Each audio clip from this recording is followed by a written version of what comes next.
Goeiedag.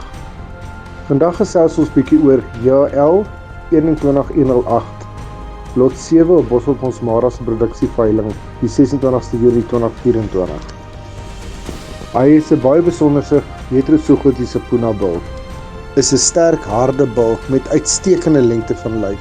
Hy is sterk op bouvorm en bo-gemiddeld op speen, groei, voeromset en karkaswaarde. By hierdie karkas-eienskappe is dit die uitslagpersentasie wat die groot bydrae maak tot saamgestelde waarde. Lot 7 beïndruk my met 'n goeie nek en skop en 'n goeie aanhegting van nek na blad en voorlyf na middelstuk. JL 21108 sal goed aanpas in baie omgewings. Hy word aanbeveel vir die teeling van vervangingsverse en speenkalvers. Dis altyd beter om die bil met jou eie oë te sien. So kom maak 'n draai. Onthou, die 26ste Junie het ek en jy 'n afspraak. Merk dit van in jou dagboek.